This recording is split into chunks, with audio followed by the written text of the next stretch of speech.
Assalamualaikum warahmatullahi wabarakatuh. Baiklah anak-anak sekalian, apa kabar semuanya? Sebelum kita lanjut ke materi pelajaran, marilah kita awali dengan membaca basmalah bersama. Bismillahirrahmanirrahim.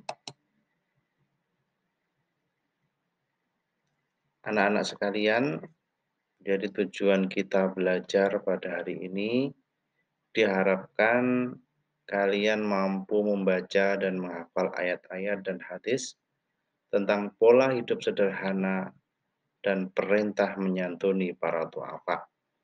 Kemudian yang kedua, mampu menjelaskan ayat-ayat dan hadis tentang pola hidup sederhana dan perintah menyantuni para duafa. Kemudian yang ketiga, mampu mengamalkan nilai-nilai yang terkandung di dalam ayat-ayat dan hadis tentang pola hidup sederhana dan perintah menyantuni para duafa. Kemudian yang ketiga, mampu mempengaruhi orang lain untuk mengamalkan ayat-ayat dan hadis tentang pola hidup sederhana dan perintah menyantuni para duafa. Baiklah anak-anak sekalian, silahkan diamati gambar berikut dan berilah tanggapan.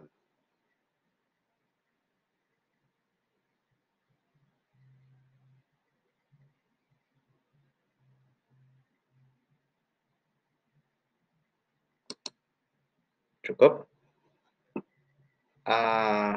Di sini apa sih yang masih mengganjal dalam pikiran kita? Apa sih hidup sederhana itu? Lalu kenapa kita harus hidup sederhana? Kemudian di sisi lain, siapa sih duafa itu?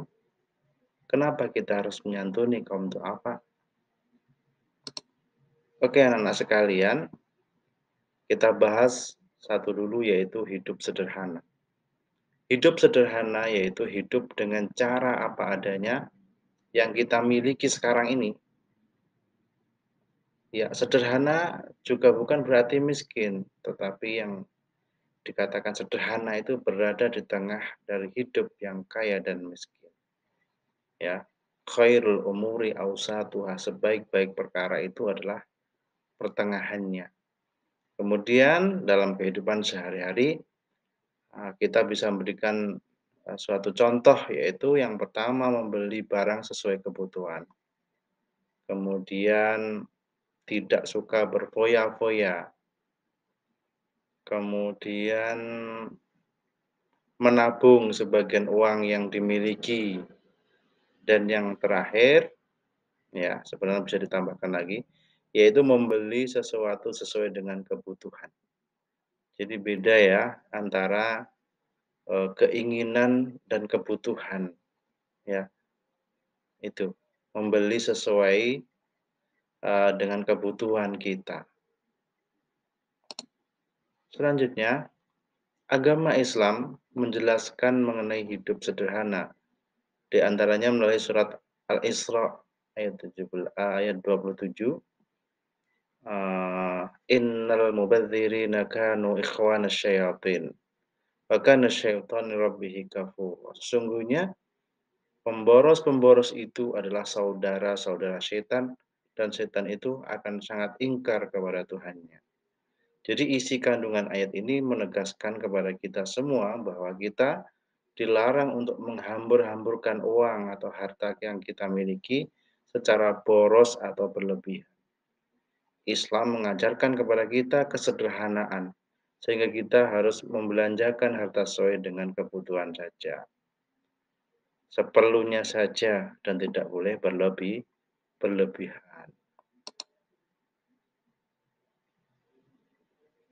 Islam juga menjelaskan hidup sederhana melalui salah satu hadisnya, makanlah, minumlah, berpakaianlah, dan bersedekahlah dengan tidak melampaui batas dan tidak menyombongkan diri.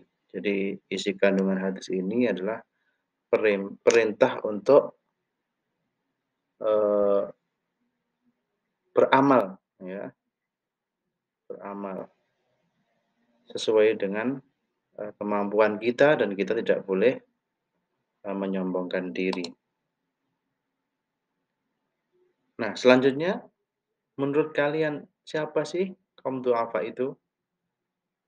Nah, kita lihat di gambar itu, kita bisa mendefinisikan bahwa du'afa itu adalah kondisi seseorang atau kelompok yang hidup dalam ketidakberdayaan, baik secara ekonomi maupun secara sosial. Kondisi ini biasanya tercermin dalam kemiskinan, kesengsaraan, kelemahan, ketertindasan, dan penderitaan yang tiada putus. Nah, sudah paham ya? Oke. Adapun yang termasuk ke dalam golongan kaum du'afa, yang pertama adalah anak yatim. Yang kedua, yaitu orang fakir, orang miskin, dan lain sebagainya, budak dan lain sebagainya. Di sini banyak sekali didefinisikan, bisa kalian amati. Selanjutnya, berbicara tentang ayat, bagaimana kita menyantuni itu apa itu. Wa adzal qurba haqqahu wal miskin wa ibnas sabil wa la tubadzir tabdziran. Dan berikanlah kepada keluarga-keluarga yang dekat akan haknya. Kepada orang-orang miskin, orang yang dalam perjalanan, dan janganlah kamu menghambur-hamburkan hartamu secara boros. Jadi isi kandungan dari ayat ini adalah menjelaskan bahwa Allah Subhanahu wa taala memerintahkan kepada kita semua sebagai umat Islam untuk memberikan atau menunaikan hak zakat, sedekah, infak dan sebagainya kepada keluarga-keluarga yang dekat. Orang miskin, musafir ya. Hak lainnya yang harus ditunaikan adalah mempererat tali persaudaraan dan hubungan kasih sayang atau satu sama lain. Sopan santun ya, memberikan bantuan kepada mereka dan memberikan sebagian rezeki yang Allah berikan kepada mereka ya, dari kita semua ini. Selanjutnya ya, hadis yang diriwayatkan oleh Al-Bukhari dalam Adab Al-Mufrad mengenai membantu kaum du'afa. Nah, ini artinya tidaklah disebut sebagai mukmin, yaitu yang biasa hidup kenyang, orang yang biasa hidup kenyang, sementara tangganya kelaparan. Dari hadis ini menjelaskan kepada kita semua bahwa seseorang tidak boleh membiarkan tangganya dalam keadaan kelaparan. Bahkan ia harus turut membantu mengatasi kelaparan itu. Demikian pula dalam soal pakaian, manakala mereka sampai telanjang. Anak-anak sekalian yang saya cintai dan saya banggakan, hikmah ya, di antara hikmah hidup sederhana dan menyantuni du'afa, yaitu kita mendapatkan kepuasan batin, menjadi manusia yang tidak hedonis, semakin dekat dengan Allah, serta memiliki rasa kemanusiaan yang tinggi. Saya kira itu yang dapat saya sampaikan dalam materi ini. Mudah-mudahan bisa membawa diri kita untuk lebih bisa membiasakan hidup sederhana dan juga bisa menyantuni orang yang lemah di sekeliling kita. Amin ya rabbal alamin. Assalamualaikum warahmatullahi wabarakatuh.